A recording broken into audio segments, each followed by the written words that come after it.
I just want to give chizuk that I was just this Shabbos at an Afruf, and now I was just at a Chasana, and the boy was so ehrlich and so beautiful, so tmimistic. He's planned Be'ezus Hashem to learn forever, and he married a top girl, and just 5 years ago he was a kid at risk, overdosed. He was a big troublemaker, pothead, druggy, completely off the derech, and pretty much like out of his mind in many, many ways. Wild and crazy, out of control kid who broke out of the family structure, was thrown out of yeshivas, the whole 9 yards. And I always tell you, you're going to get this letter one day. And he'd said it by the speech. I'm sure there was a letter also, but the speech at the Afruf, there were just tears flowing all around. He's a hero. This kid who they thought, like, why can't you just behave, and you're so weak, and you're a Baltaiva, and ba.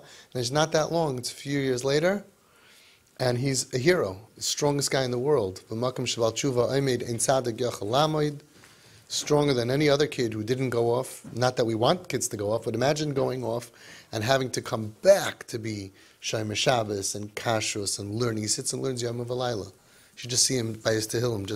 And so Tmimas, it's hard to believe where he was just a few years ago.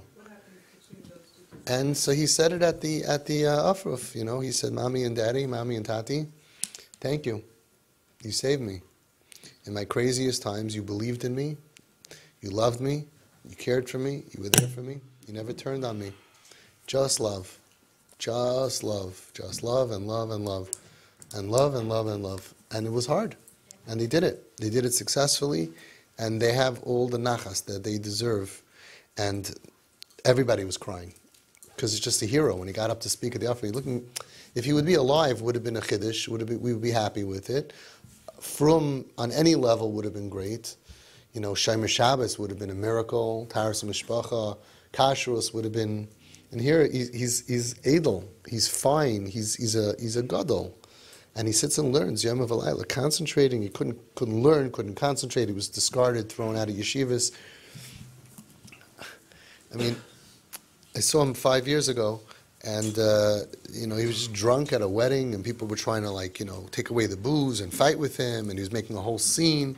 And the same guy is it's like nerdy yeshiva guy. It's like a whole different person. It's like a dweeby, erlich atmi mystic guy. I saw him davening, like, not just by the chasana. I'm saying this is who he is. This is who he is. Hashem sent him an unbelievable shidduch. Mamish kasha zivugim kriyas yamsuf. I don't know how many kriyas yamsuf Hashem did for this one. It's unbelievable. And Be'ezus Hashem, they should have a long, happy, healthy life. And he owes it to his parents. Nobody else. A lot of other people along the way who helped. But parents. You have parents, you have life.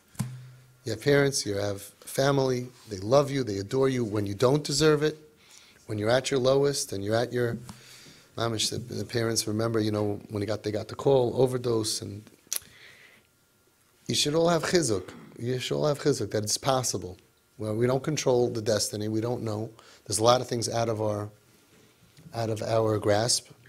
The kids are in danger on many levels. We have to daven and daven and daven and daven and daven and daven, and give tzedakah and say tehillim and all of that. But at the end of the day, the parents are really loyal to their kids, they have the highest chance of success. And people say, but how could you support that? And how could you? Everybody can still talk and handle and discuss it. It's a geshmaka sugya. But for the parents that are in the sugya, it's full of pain, and you have to do what works. It's mamish do what works. And that's what works.